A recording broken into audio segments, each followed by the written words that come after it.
a lo verdaderamente relevante de lo que nos convocó el día de hoy, que es escuchar a nuestros escritores. Hoy nos acompaña. ¿Ya se escucha bien? ¿Sí? Hoy nos acompañan 3 personas que han estado a la luz pública recientemente, cuya presentación puede ser breve por nombre, pero que estamos muy agradecidos que hayan dispuesto de su tiempo en este momento histórico de esta cultura y que vengan a platicarnos de una experiencia, de las experiencias yo creo que más relevantes que ha tenido nuestro mundo jurídico recientemente y hacia atrás. Es verdaderamente un honor para mí como coordinador de la Comisión Nacional que hayan aceptado para venir a platicar sus experiencias. Ellos van a venirnos a platicar de distintas ópticas, cómo han transitado, cómo fue que llegaron hasta la Corte Interamericana de Derechos Humanos y lograron una sentencia favorable de la Corte en contra de la muerte. Esta sentencia, ¿está bien? ¿Se escucha bien? El que hay una sentencia en contra del gobierno mexicano es algo que no es algo que nos enorgullece. A mí me gustaría que no tuviéramos sentencias de tribunales internacionales que se cuestione los métodos y las formas de actuar ante nuestras policías, fiscalías y sus tribunales. No es deseable, no queremos que se replique que cada vez seamos el país que más sentencias tenemos. Esta sentencia lo que debe ser es un presupuesto, un antecedente para que se mejoren las condiciones, para que de verdad se procure justicia y se cumplan los objetivos del procedimiento.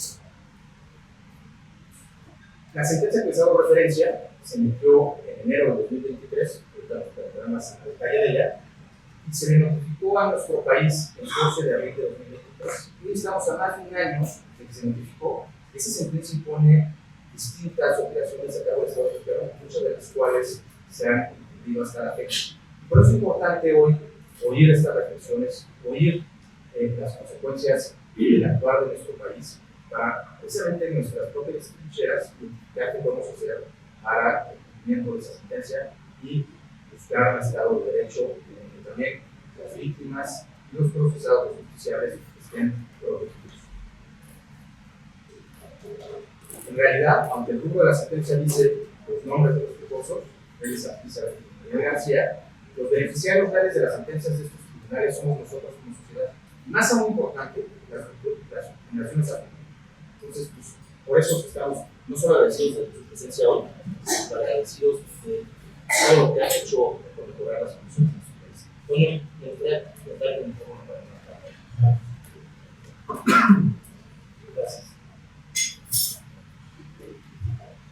Bueno, sin duda, la sesión de hoy, yo la calificaría como histórica, porque recuerdo hace muchos años, cuando estaba yo tomando las primeras lecciones de derechos humanos, cómo recordábamos los hablados de Roberto Bobbio, cuando se discutía acerca del fundamento de los derechos humanos. Bobbio decía, ¿para qué discutir sobre el fundamento de los derechos humanos? Si en realidad de lo que nos tenemos que ocupar es de que se proteja adecuadamente. Y se saca una discusión que en muchos aspectos era administrativa, que si los derechos humanos nos otorga o nos debe nada reconocer el Estado, etcétera, etcétera, precisamente para ocuparnos en que los derechos humanos que tenemos constitucionalizados y que llamamos los derechos fundamentales, pues simplemente sean respetados. Entonces, con este telón de fondo y con este antecedente, creo que en nuestro diario acontecer, lo que vemos y lo que padecemos es una gran resistencia a que esos derechos fundamentales sean cabalmente respetados. Entonces, no podemos dejar a la buena voluntad de las autoridades de cumplimiento de los derechos humanos. Entonces, casos como estos nos demuestran que es el accionar del particular, con mucha fe, con mucha paciencia, con muchos sinsabores, hasta que finalmente se van logrando los escalones importantes. Y además, si nos situamos en una perspectiva dentro de un sistema interamericano de justicia, porque el derecho interno es insuficiente, no responde a las necesidades y a los retos que tenemos, qué mejor que se vayan abriendo estas brechas con resoluciones que precisamente le chocan mucho a nuestras autoridades domésticas, porque según ellos se está trastocando la independencia y la autonomía de los estados. Pero si las necesidades así lo indican, pues no estamos exentos de que estas resoluciones se vayan a presentar. No es gratuito el que llevemos más de un año, y la Suprema Corte pues, está pendiente de dar un parecer. Por ahí hay jueces valientes que ya están pronunciándose respecto de este tema de la prisión preventiva oficiosa, y están diciendo que es inconvencional y que se debe mirar a la justicia del caso concreto. Entonces, lo que tenemos es que la teoría realmente es muy sencilla, porque la teoría ¿qué es lo que nos indica? Tenemos que ir en pro de la persona y tenemos que favorecer el control del poder. Claro, con una gobernabilidad mínima, porque también necesitamos un Estado que mantenga el orden. Pero en ese punto de equilibrio es en donde la atención a los derechos humanos para las autoridades pues no es un motivo de preocupación. Estamos viviendo tiempos, especialmente ahora, en donde la autoridad dice: yo no te voy a cumplir eso a menos de que un juez me lo ordene. Entonces, la exposición del día de hoy a nosotros nos va a dejar seguros todos.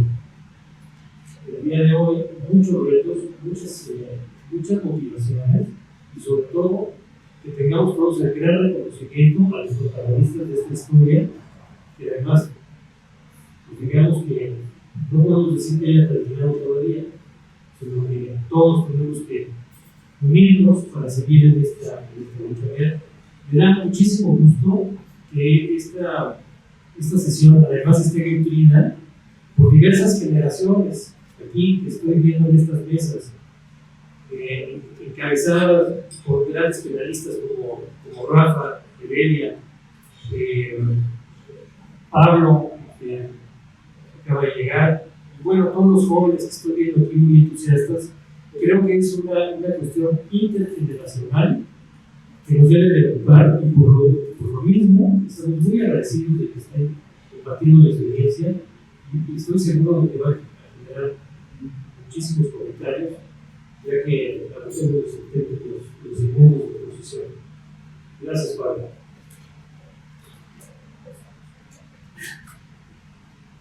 Aprovechando una vez don Daniel García, por favor, si usted nos puede un poco platicar y darnos un poquito, poner antecedentes durante la manera que nos guste, por favor.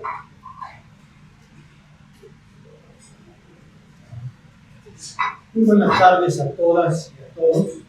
Habíamos aquí entre mi hija y el licenciado Samuel Hernández acordado que daba inicio al licenciado para exponer algunas cosas. Adelante. Pero me da mucho gusto pues estar aquí, conocerles, y vamos a tener un espacio de 15 minutos, ¿verdad? Y posteriormente me indican que tendremos la oportunidad de interactuar, que es lo que a mí me acomoda muchísimo más. Hay muchas cosas que podemos comentar entre todos los que estamos aquí presentes. Bueno, entonces sí. Gracias. No, muchas gracias, Daniel. Fue un acuerdo por cuestión metodológica, pues hacer una exposición, digamos, de la temporalidad del caso.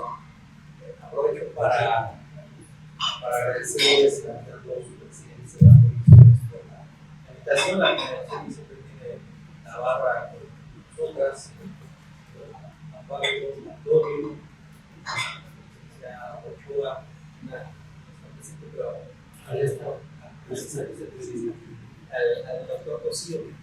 sido un actor relevante, en este caso, como ustedes saben, y bueno, siempre ha estado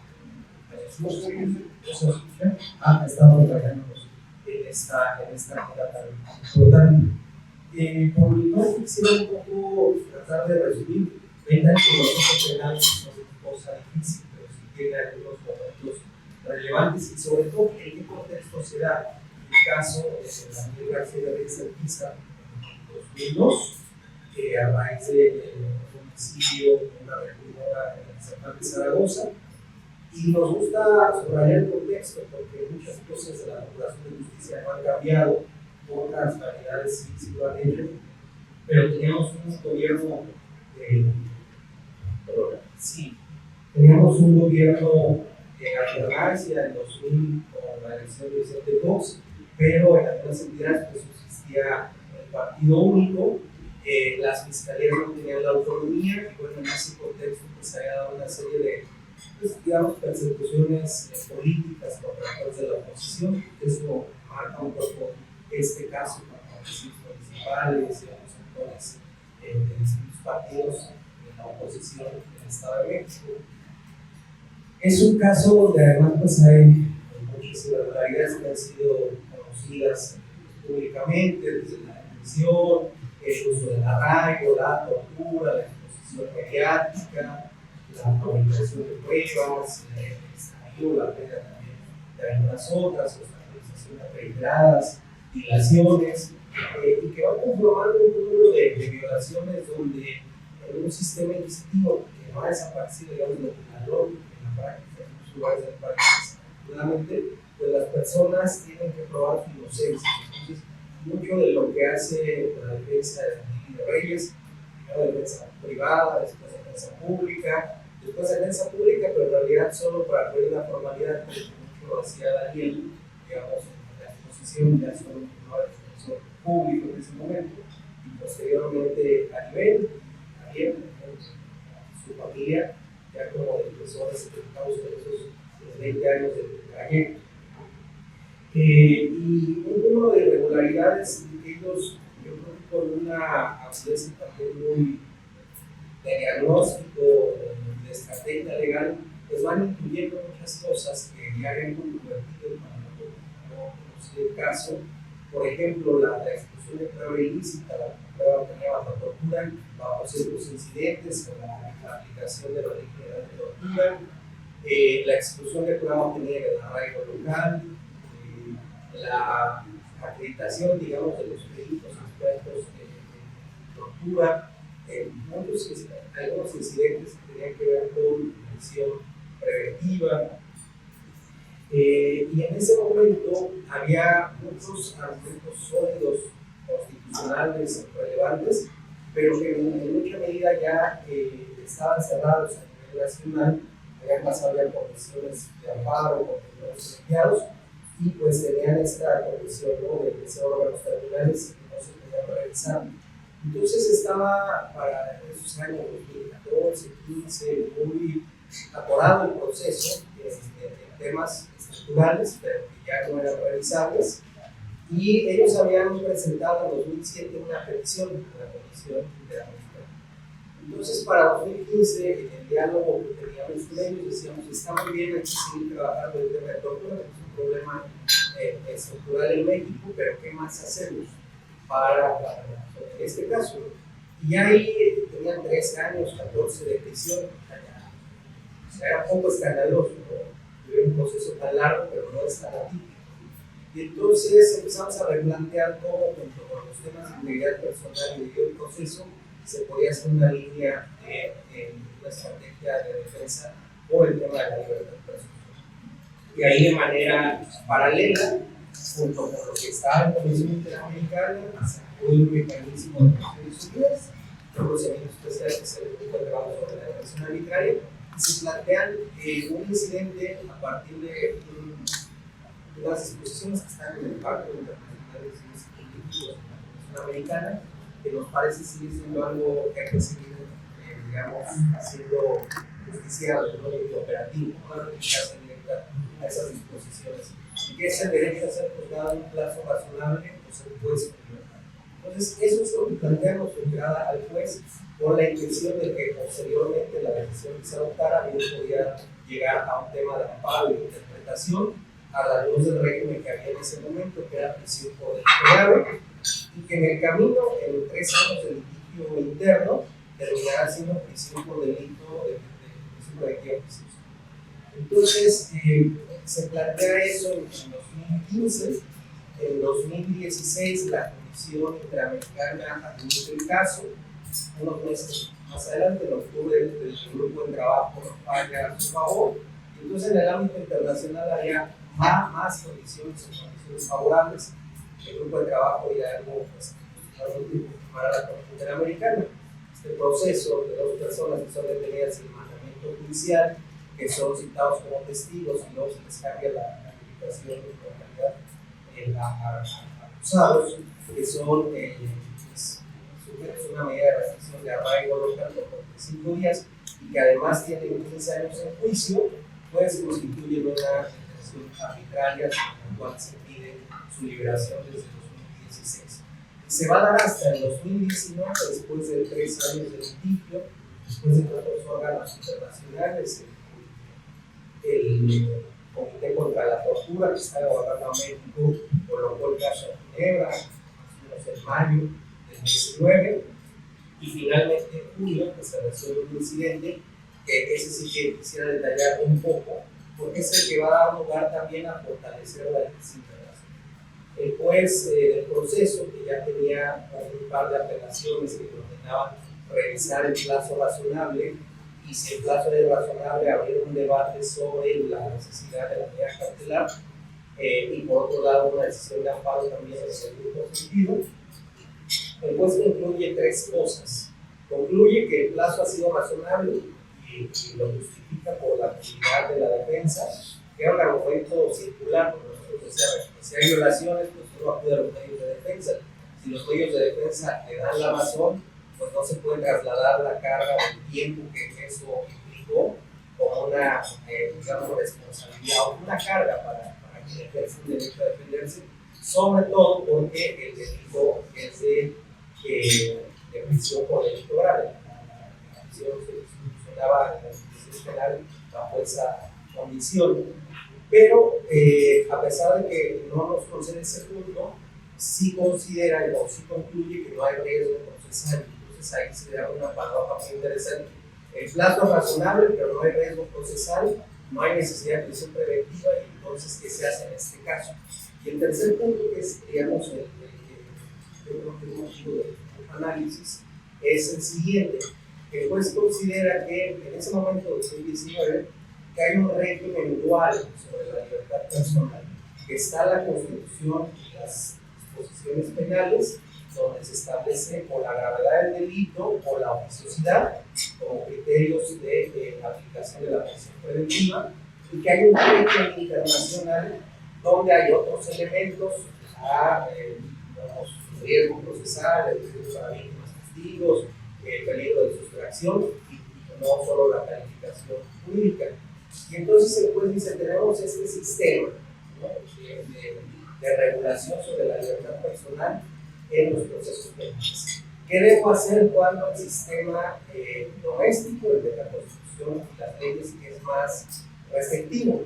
Y entonces acude a la resolución vía criterio del Pleno de la Corte, la 293, de decir, en estos casos debemos dar preferencia o aplicación a la restricción constitucional, o se debe estar al régimen, digamos, más restrictivo, porque está en la Constitución como norma fundamental, pero además tengo una decisión jurisprudencial que eso va a ser lo que posteriormente alimente la análisis internacional sobre el tema de las restricciones constitucionales y la aplicación de la medida bajo esta condición de oficiosidad, porque ahí justo el control de convencionalidad que se solicitaba es negado con este argumento. Yo no puedo controlar la Constitución, no lo puedo hacer porque tengo jurisprudencia vinculante que no me permite hacer este tipo de control material sobre la Constitución.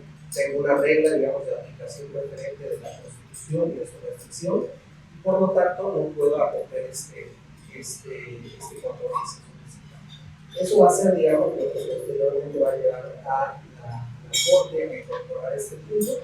Y nosotros ya en el momento de que el caso se somete a la comisión ante la Corte, veíamos, yo creo que es un poco el desconocimiento, es un tema muy complejo, pero la Comisión Interamericana tenía una línea, una estrategia centrada en el arraigo.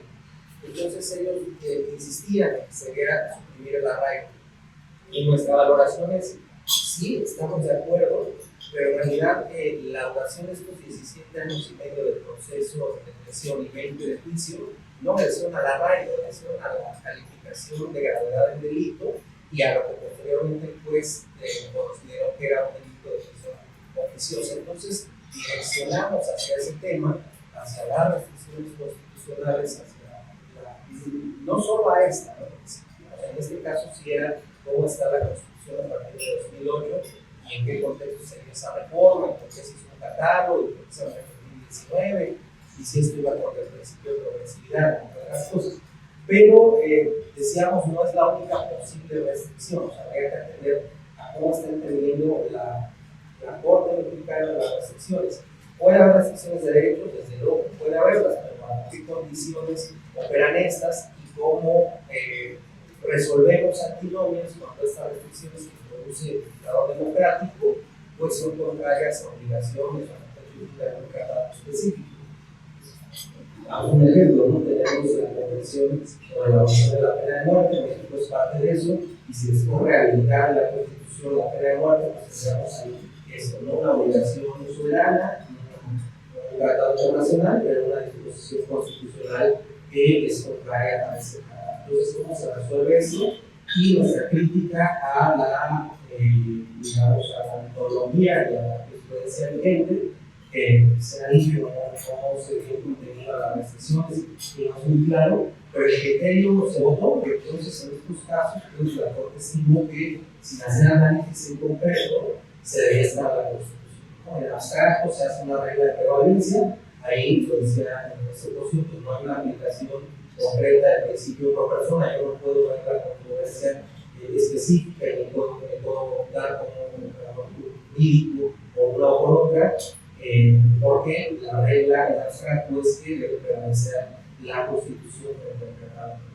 Entonces, bueno, esa es un poco la síntesis, espero no hablar mucho, de cómo fue caminando el proceso de la nacional en el sistema interamericano, con un apartado paralelo de Naciones Unidas y que posteriormente pues, termina centrándose del caso en la prisión preventiva oficiosa como norma constitucionalizada y que pues, se genera la condena contra el Estado, decir que no había condenado a la Corte Interamericana desde 2002 a Estado a reformar la Constitución. Entonces sí era un momento, o sea, sí era una decisión muy trascendental para el sistema interamericano. ¿Qué hacemos si los estados deciden una forma, digamos, de libertad de derechos o reunir obligaciones convencionales? Es llevándolo a sus constituciones, porque ya teníamos un poco el proceso del Salvador, el estado de excepción y otras cosas, y ahí me parece que la Corte sí un mensaje que puede impactar regionalmente, es decir, ni siquiera estando en la Constitución son admitibles este tipo de medidas que sean violatorias de derechos o de nacionales. Y hoy estamos pues, en este replanteamiento paradigmático, ¿no? De cómo entendemos la supremacía constitucional, cómo entendemos las restricciones, las fuentes de los derechos humanos y las decisiones de los tribunales internacionales.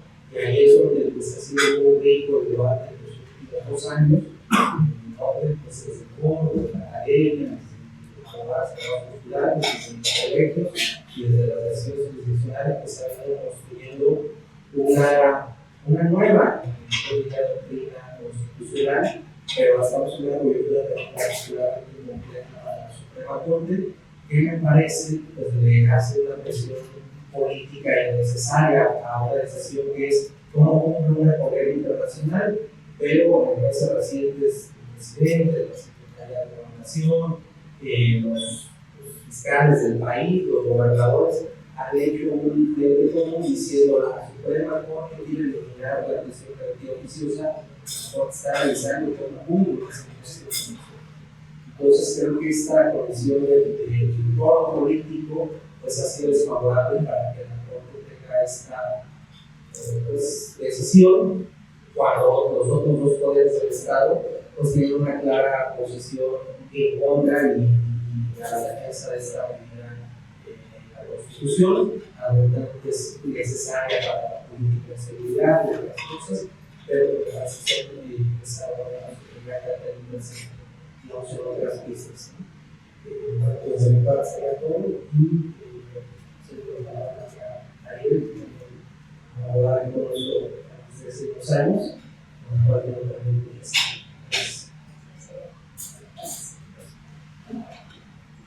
Buenas tardes a todas y a todos. Bueno, pues también antes de nada, agradecer al maestro Pablo Gómez la invitación a la coordinación de la Comisión de Derecho Penal y al maestro Antonio Aramburu. Estamos muy contentos de compartir hoy la mesa con todas y todas ustedes. Bueno, desde donde yo les quiero platicar un poco mi experiencia es, vaya, lo que a mí me tocó vivir como familiar, como hija, en este caso de Daniel García. Voy a hacer un resumen muy breve para que puedan tener más o menos el contexto. Cuando sucede todo esto, la detención de mi papá, yo tenía 12 años. Y es desde esa edad que a mí en mi casa me empiezan a decir que va a ser un problema, es una confusión, que desde el primer día mi mamá y mi papá se encargaron de hacernos saber a mis hermanos y a mí que mi papá no había cometido ningún delito y tal vez era algo que seguramente pronto se resolvería. Eventualmente fue pasando los años y los años y los años hasta llegar a los 20 años de proceso que tenemos y pues ahí esa, digamos, promesa se mantuvo, ¿no? En espera. Siempre comento con personas con las que me ha tocado trabajar, que trabajan con personas privadas de libertad, que ya casi, que te dan miedo, pues esta constante de un familiar, ¿no? Cuando se encuentra en una situación de esta naturaleza.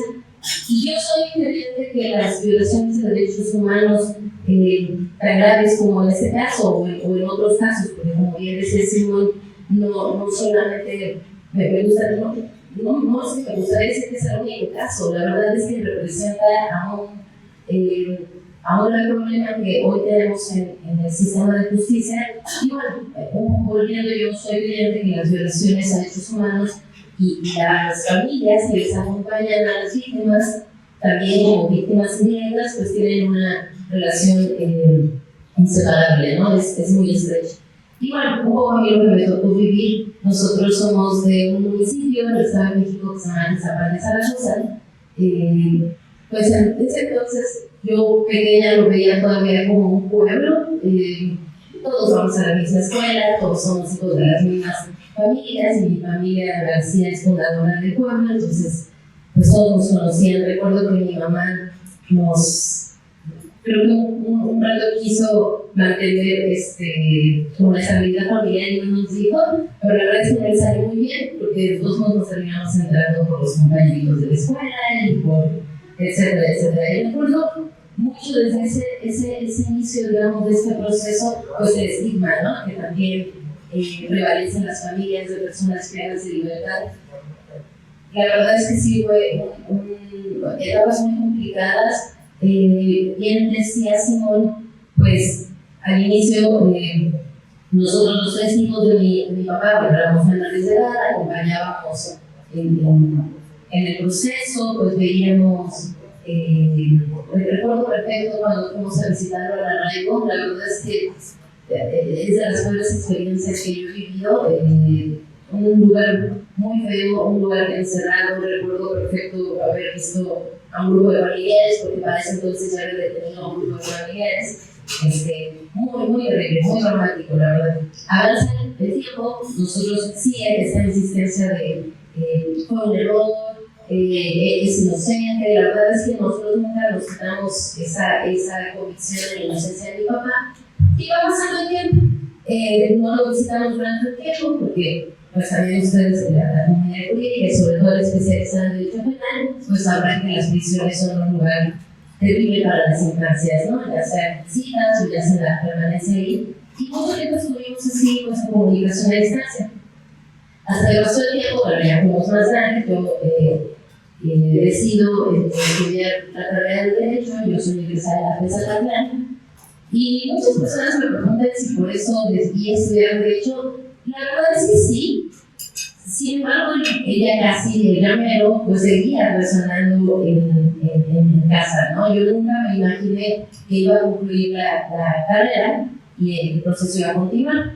Eventualmente lo acompañé en el proceso. Mi papá empieza. Pero es importante comentarles, si bien la defensa al principio fue particular, pues después ya nos deshicimos de ella porque en ese momento esa defensa pues acabó con el patrimonio familiar, o sea, drama tras drama tras drama. La verdad es que fueron momentos muy complicados. Luego nos vamos con la defensa pública, mi papá se defiende sobre la cárcel y es cuando manda esa petición a la Comisión Interamericana. Esto es en 2006, también muy tardado. La verdad es que a mí como personas, colegas me dicen, sí quiero mandar mi caso para que se resuelva ya.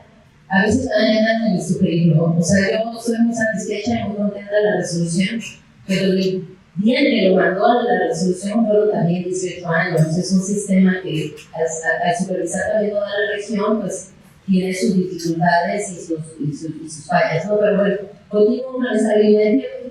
Estudio Derecho, acompaño a mi papá en el proceso, que en el penal pues acompañábamos algunos casos juntos, yo le llevaba al que yo veía en la facultad, y un poco ahí nos apoyábamos en el inicio de esa formación, y empezamos a caminar. Yo me doy cuenta también que pues viene de la reforma constitucional en los derechos humanos en 2011, y si bien ella había mandado la petición 5 años antes, decidimos explorar por ahí. Y ahí es donde creo que nos iniciamos esta aventura de la defensa de los derechos humanos. Yo me puse a investigar con organizaciones de la sociedad civil, ya en el Instituto de Investigaciones Jurídicas ya estaban pues entrándole con todo el tema en 2011. Y empiezo a descubrir aquello que a mí me llamó la atención y que eventualmente le llevé a mi papá a prisión, un manual que era acerca del litigio estratégico. Y empezamos a desmenuzar qué era eso del litigio estratégico y por qué tal vez nos convenía acercarnos a ese tema, ¿no? Un poco lo que desciframos, pues que es esta forma de defender también asuntos de esa relevancia, pero no solamente utilizando el derecho, ¿no? Es como una guía muy multidisciplinaria, donde también existen los medios de comunicación, donde también hay una incidencia política, y etcétera, etcétera. Y empezamos un poco a caminar por ahí también por el caso, ¿no? En ese momento ya nos habíamos reunido con muchas autoridades, y ayer hacíamos el recuento. O sea, en ese momento, mi papá en ese proceso penal ha tenido, creo que contamos 4 o 5 gobernadores, ¿no? El proceso empezó con Fox, Calderón, Peña, Andrés Manuel, ahora una quinta. Entonces, la verdad es que las conversaciones en espacios políticos pues han sido variadas. Yo siempre digo que me senté con Dios y con el diablo, con poder judicial, con fiscalías. De verdad fue una travesía, pues aguantar groserías. Muchos funcionarios me dijeron, no van a llegar, no lo van a lograr, les vamos a ganar. Bueno, yo a veces quisiera hacer una recopilación de todos esos funcionarios que aseguraron que eso no iba a pasar. Pero bueno, también ni nos mueve la venganza ni nada de esos sentimientos, ¿no? Caminamos con ese litigio estratégico, fundamos una organización, ahí es donde yo invito a trabajar con nosotros así, ¿no? Porque, como bien lo dice, pues es el proceso de Naciones Unidas, y además del sistema interamericano. Eventualmente también invitamos a trabajar a otro abogado que se llama David Peña, que también nos acompaña a la corte.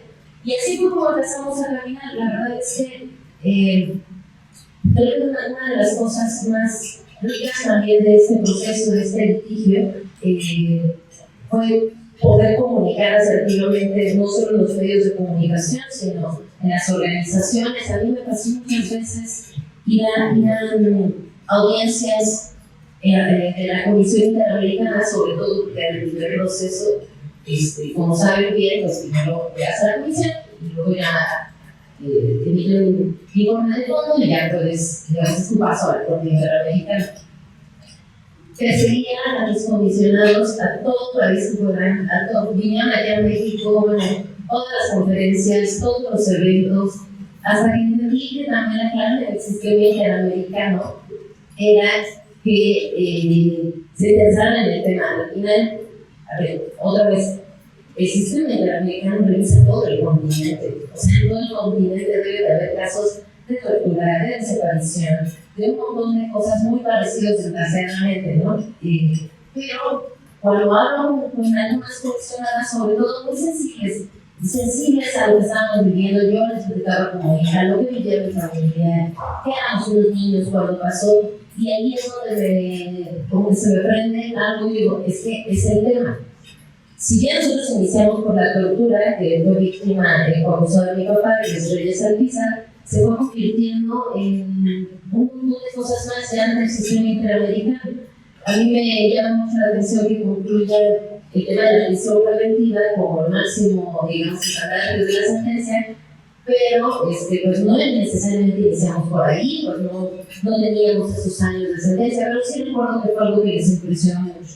A mí me tocó ir a varios países, estar en varias audiencias, y ayer lo comentábamos, personas que están en República Dominicana sorprendidísimas de que allá eso era imposible. O sea, siempre dice, yo tuve que se con 15 años. 15 años era una locura, gente de Haití. O sea, el país más pobre, desgraciadamente, del continente, sorprendidísimos. Y yo regresaba muy triste a México pensando que no se supone que somos el país súper progre en derechos humanos, que no alcanzamos ya estos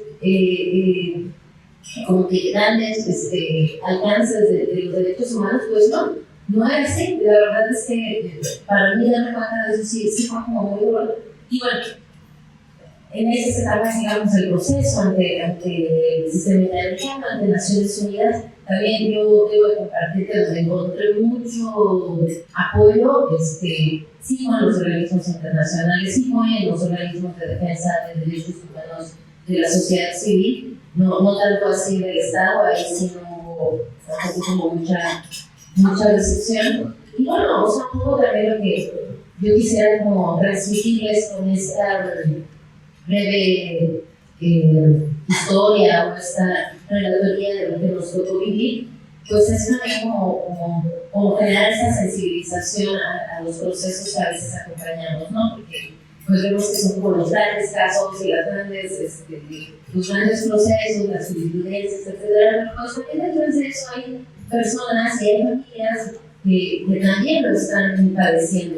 Y como saben, también existe este principio de los derechos humanos, del derecho internacional de los derechos humanos, que dice que la pena no debe trascender al delincuente. Y eso es una mentira. Siempre trasciende a las familias. Siempre los hijos terminan pagando, siempre mayoritariamente las mujeres terminan pagando. A mí me sorprendía mucho ver aquellas filas en el reclusorio cuando íbamos a visitarlo, llenas de personas con bolsas y con cosas para llevarles, y bueno, era impresionante.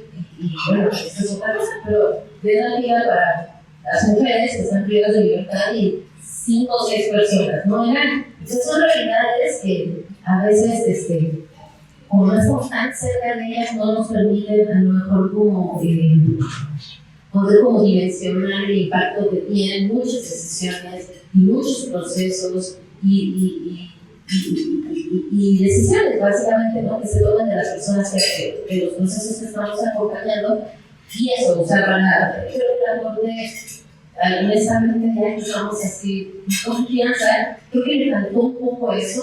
Desde mi punto de vista, es una sentencia que por sí sola en su publicación la sentimos reparadora desde mi familia, mi papá, mis hermanos, mi mamá, pero sí nos hubiera gustado que conocieran un poco más, tal vez, cómo esa tarea o esa labor. Yo recuerdo, estábamos en Brasil en la audiencia ante la Corte Interamericana y yo creo que sensibles a los jueces cuando les platicábamos el proceso de la prisión, lo que cuesta, o sea, fue un gesto impresionante. No me encanta escuchar cualquier político, cualquier color que diga, es que las personas privadas de libertad nos cuestan 450 pesos diarios porque el presupuesto es una mentira, nos cuestan a nosotros nos costaron, y creo que eso, más allá de debatir quién tiene la razón, quién no, pues sí es una cuestión que habría que poner las manos a la obra, porque creo que también una sociedad puede distinguirse por cómo trata a las personas privadas de libertad. Yo creo que es un tema que probablemente tuvo que entrarle más al Corte Interamericano, pero bueno, resaltar que si bien a lo mejor no preciso en esos temas, pues sí hay cosas específicamente de la sentencia que a nosotros nos dan muchísima satisfacción, como el que solicite que se investigue a las autoridades que cometieron esas violaciones a derechos humanos. Y hemos batallado muchísimo con el Estado, con esa petición en particular, porque pues el Estado es muy resistente también, la verdad, a cumplirla, no está al 100% cumplida, creo que hay muchos pendientes, y eso, o sea, la verdad es que nosotros habíamos pensado más esta conversación en esa lógica, o sea, como una gran sentencia, y eso sería el último mensaje que quisiera dejarles, esta gran sentencia con precedentes tan importantes, que ha reconocido la violación de derechos humanos para mi papá y con el señor Reyes, pues tiene detrás una lucha de 20 años, o sea, y que, como bien decía Simón, pues ha sido fácil de estafeta de 2 décadas, o sea, que inició con mis abuelos, con mi madre, con mis tías, con mis, ¿no? Y con los abogados, bueno, abogados hemos tenido muchísimos, hasta que ya como que nos aterrizamos el equipo de Simón, yo y David Peña, y así podría lograrles jueces. Hemos tenido más de 10 jueces, o sea, yo creo que resaltar esas rarezas y resaltar esas inconsistencias, pues sí nos permiten leer a la luz de esta conversación, de estas sentencias y estos documentos tan importantes, pues tomando en cuenta eso, ¿no? Que hay hijas detrás, que hay mucho sufrimiento atrás, mucho orgullo también, pero no dejar de tener como esa sensibilidad. A mí me parece que es importante no perderla, creo que así podemos ejercer mejor también el trabajo profesional, y bueno, ya sea de la experiencia personal, que también creo que también nos engrandeció mucho. O sea, si bien les tuvieron momentos complicados, también hubieron momentos muy satisfactorios. Y yo platicábamos muchas veces en prisión, pues que esto sería, que la idea de la sentencia es que le sirviera a otras personas. Él le decía, pues ya nosotros ya estamos en otro lado. Este chiste es que otras personas lo puedan usar, es que le sirva a más personas, y nos da una satisfacción enorme cuando platicamos con abogadas, con abogados que están litigando, con estudiantes que están estudiando la sentencia, que están estudiando el caso, y que nos digan, es que ya no voy a sacar a uno, es que nos han enviado varias tesis, y eso es muy satisfactorio. La verdad es que yo nunca dimensioné como ese sentimiento que íbamos a poder compartir a la luz de la sentencia, pero pues espero poder habérselos podido transmitir con mis palabras. Estoy a la orden de lo que quieran comentar y preguntar. Muchas gracias.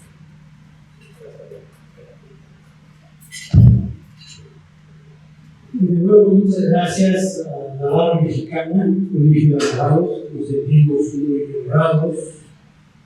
Como bien dice Ariel, estas comunicaciones las originamos hace años, porque ya sabíamos, o empezamos a tener el concepto de nuestra diferencia a partir de un detalle.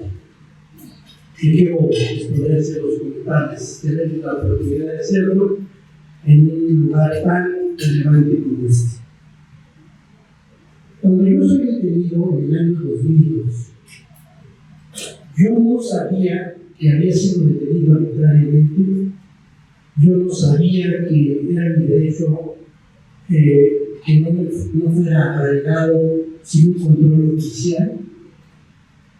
Tampoco conocía que mis derechos fundamentales estaban siendo afectados con la detención, con el arraigo, con la tortura. Yo tardé años en saber que era mi derecho violado a mi derecho a la defensa. Y no lo sabía porque aquí los abogados me dan la razón que en aquel entonces nuestra Constitución, el artículo primero, pues establecía las garantías individuales y no iba más allá. Esa condición la vivimos en carne propia a partir de la evolución que tiene la legislatura en los siguientes años.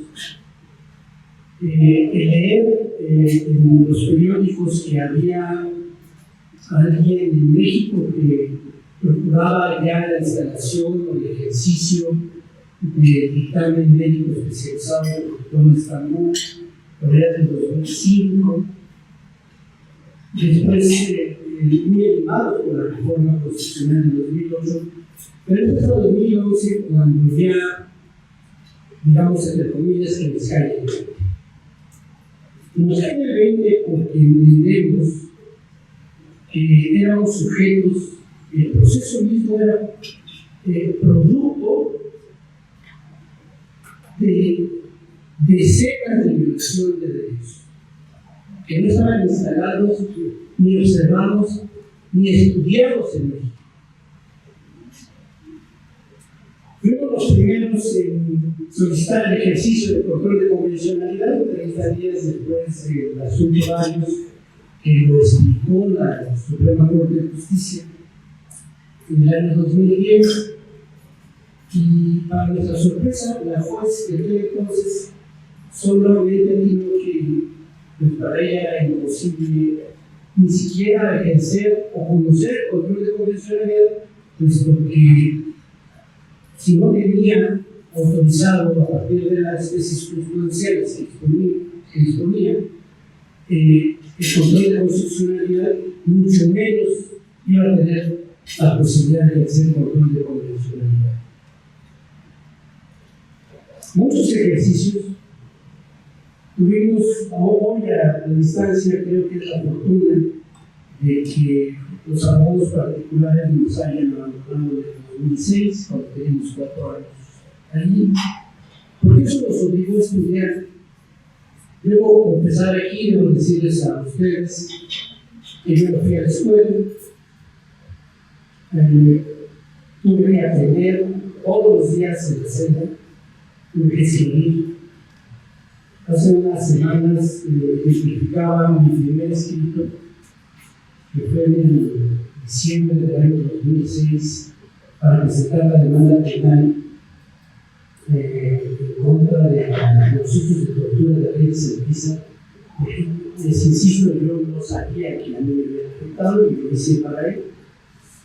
Y fue un escrito que todavía guardo con mucho cariño porque me costó muchas semanas estructurar. Al paso de los años, bueno, me acabé, aprendí a acabar mis lápices y aprendí a esa canción de y bueno, para nuestra fortuna, nuestra existencia ante los tribunales nacionales que dan la oposición de encontrarnos por la cuestión política de la que platicaba Simón, de la que me gustaría solamente darle una repasada muy ágil. La verdad es que mi interés es que pudiéramos interactuar aquí con algunos comentarios y preguntas, pero solamente voy a hacer ese comentario que va adelante, que de alguna manera contextualiza los dos. En el año 2001, cuando ocurre el homicidio de una regidora del Ayuntamiento de Atizapán, que como bien decía Miguel era un pueblo, más pueblo de los 90. Nosotros, como oriundos de ese lugar, pues participamos en la vida política del municipio, pues íbamos a la farmacia, y la tienda, y el doctor, y el maestro, éramos los que hacíamos 3 años de regidores y luego de administradores, y a pesar de no haber tenido una formación académica, tuve la oportunidad de estar ahí como tesorero, director de ingresos, secretario particular, regidor, en fin. Eso me dio la posibilidad de que en el año 2000, cuando era funcionario público, conocí ese eje político que se daba a nivel local, pero más el nacional me parecía más interesante y se los voy a platicar. En el año 2000, cuando el PRI entrega la presidencia de la República, no solamente entrega el Poder Ejecutivo y, por supuesto, la jefatura de las Fuerzas Armadas, también había una fuerza política que controlaba el partido y que hacía que el presidente de la República ordenara, a través de ciertas simulaciones, quién iba a ser gobernador de qué estado.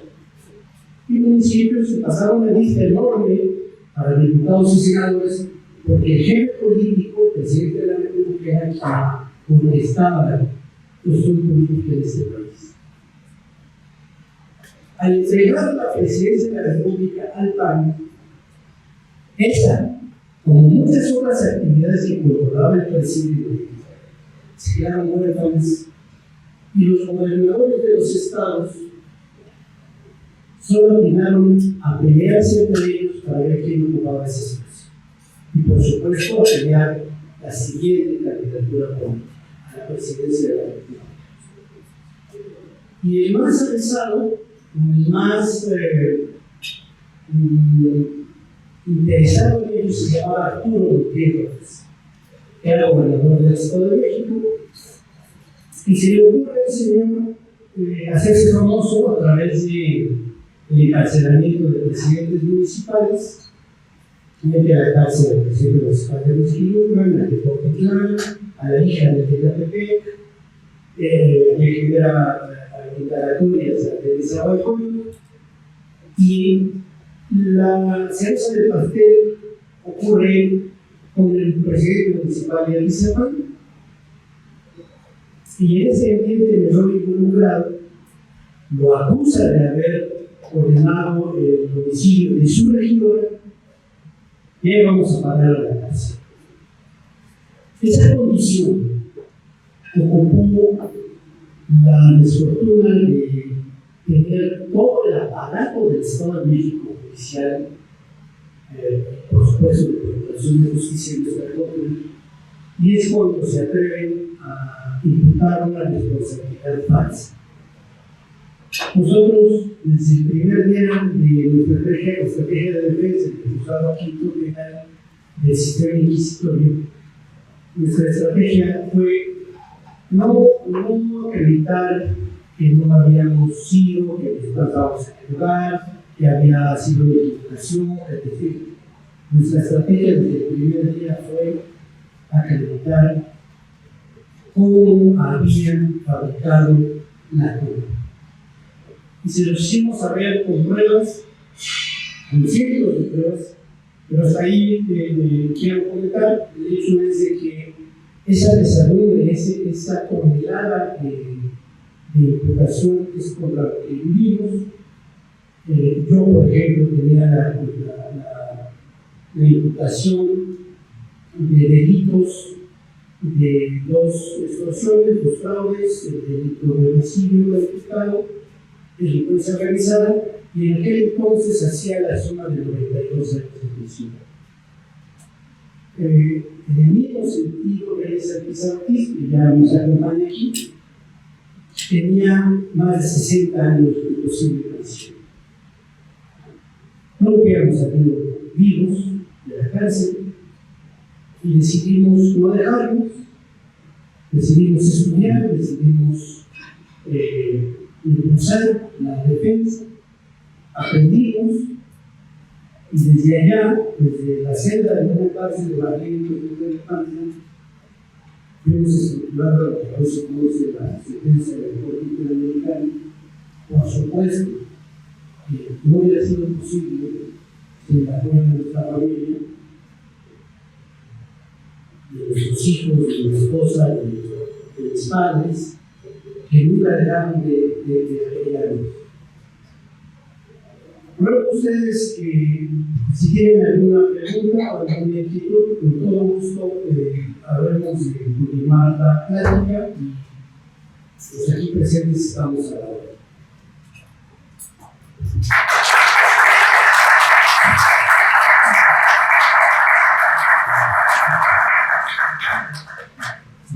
Muchísimas gracias. No sé si Reyes quisiera.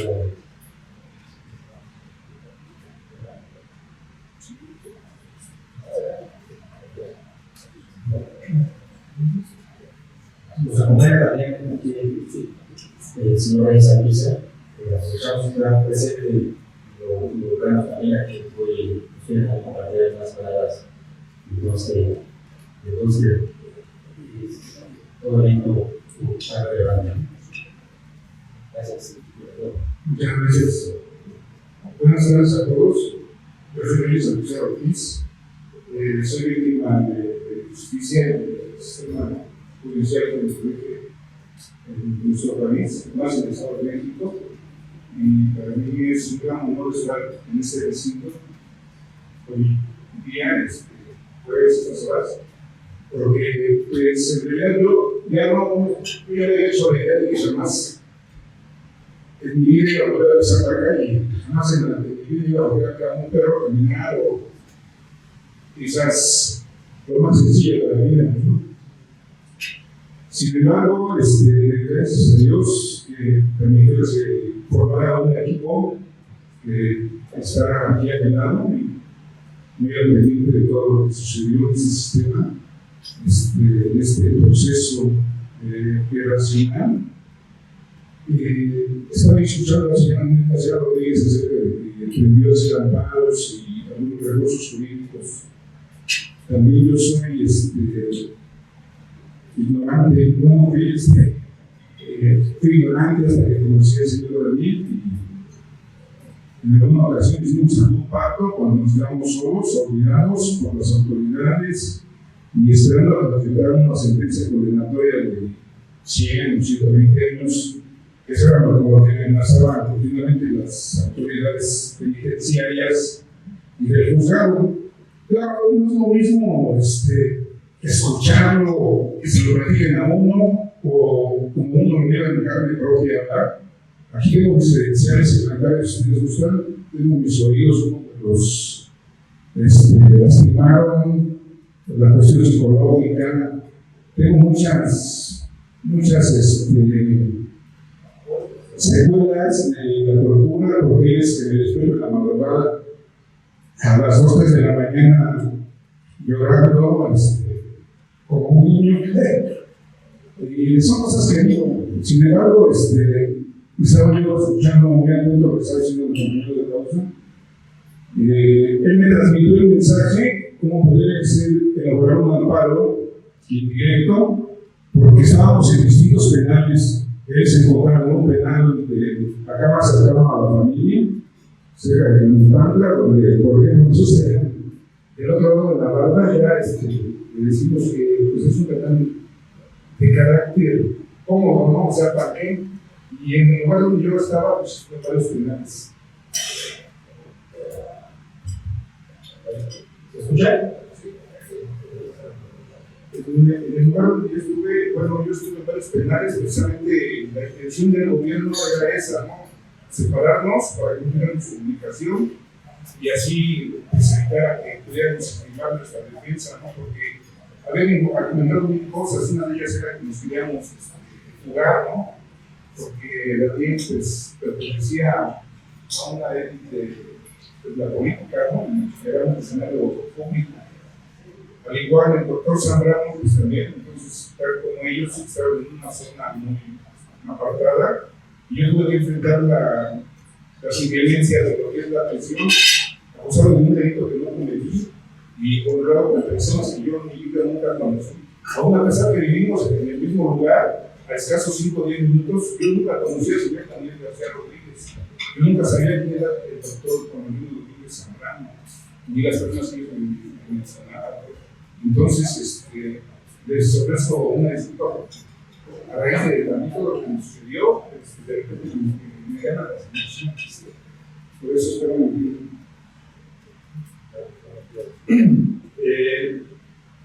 Afortunadamente también el señor Daniel García aprendí a hacer amparos, porque allá donde yo estaba en los tribunales, pues allá se inframundo, allá sí, no, allá se vive lo que es la presión. Por eso que dicen que echan con las figuras, y pues ahí tienes que aprender a vivir. Entonces, las inclemencias de la prisión y también, pues, las inclemencias de la ignorancia, de la pobreza, ¿no? Porque, pues, para que te llegue allá, vamos a decirlo, algo insignificante que tal vez para nosotros aquí puede ser un pan de dulce, para que te llegue allá un pan de dulce, te va a carísimo, ¿no? Y no a partida le llega. Entonces, son cositas muy simples, pero muy caras.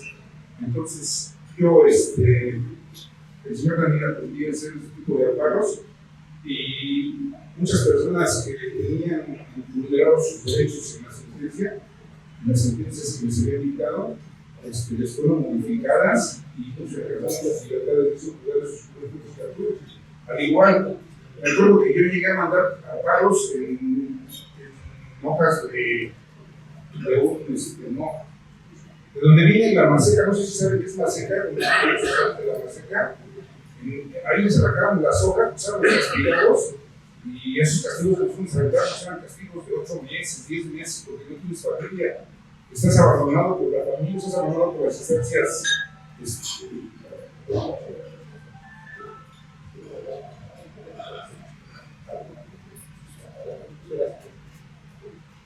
Entonces, pues todo eso sí es algo relevante e importante en mi vida porque pues me cayó la venda de los ojos y como lo estaba viendo el señor Daniel, pues aprende uno a reconocer sus derechos, ¿no? Y vaya que un lugar, ¿no? Sin embargo, para que los haga uno valer, pues es muy difícil, ¿no? Sobre todo estando en las rejas. Al darnos cuenta que ese tipo de escritos sí funcionaban, las autoridades penitenciarias empezaron a tomar a pesar de ser contra de mí y era cosa que efectivamente yo me encontraba en los castigos, pues como repetía yo, olvidado, ¿no? Y alejado de mi familia porque yo estaba cuidando y para ese entonces ya mi madre había fallecido y obviamente pues es difícil, ¿no? Porque los gastos siguen, la vida tiene que seguir, entonces yo no había hecho la decisión y ya nunca más volver a pensar en la calle, ¿no? Esperar una sentencia, sin embargo, pues, como me dijo el señor Daniel, aquí nada más hay dos cosas, ¿no? Una, ponernos a llorar y la otra, pues echarle para adelante, hacer equipo y empezar a visualizar las cosas, ¿no? Y así fue como lo hicimos. Y a partir de ese tipo de compromiso que hicimos, también quedamos olvidados, fue que surgió la idea de que, pues sabes que si tú te caes, te resbalas con algo, o el día de mañana mandas ese programa que acepta, o el otro, tienes que seguir hasta el final con esto, porque ya había la Comisión Interamericana de Derechos Humanos, ya no se ve consentido el derecho de difusión, entonces eso para nosotros significaba algo muy importante, ¿no? Eso era como una luz a miles de oscuridad, ¿no? Entonces, eso fue lo que nos hizo, pues, echarle para adelante, ¿no? Y sin embargo, a lo mejor el caso de nosotros es uno de miles, porque yo veía en la prisión que para donde yo volteaba, había miles y miles de casos similares al mío, y personas se me acercaban y me decían, oye, pues yo tengo la varita mágica, o sea, no, pero es que tú sabes, no, yo no sé, no es que tenemos haciendo esto, tenemos haciendo lo otro, porque también se llamando a los doctores, se está notificando, o sea, sí se está haciendo algo, pero yo no lo estoy haciendo. Sin embargo, pues yo no estaba, no podía yo ni tener siquiera, para tener un bolígrafo o un pedazo de lápiz, de grafito, es más, había visitas que nos pasaban los lápices ya de sus hijos así carcomidos, y ellos les quitan la madera y te dejan la pura puntilla. El carbón, porque si tienes un lápiz o una pluma en la celda, es un castigo. Si pagas la broma, perdón la expresión, la pagas con 200 pesos. Es algo mínimo. Ya si tienes el celular o tienes cosas prohibidas, pues tienes que tener la forma de maniobrar con las autoridades penitenciarias, que generalmente es lo que se busca el dinero, ¿no? Llegar a una negociación para beneficiar el castigo. Entonces, todo ese tipo de cosas, digo, son cosas insignificantes que a lo mejor nosotros, nos vuelvo a repetir, si se lo platicamos a lo mejor en el papel. Pero nosotros que lo pasamos y que lo vivimos, pues estamos aquí. Es una realidad y gracias a Dios, gracias a todo el equipo, al señor Daniel, a la licenciada Miguel, a la licenciada Peña y al licenciado Simón, gracias a Dios estamos aquí, a sus órdenes, y nos hacemos preguntas y la verdad. Gracias.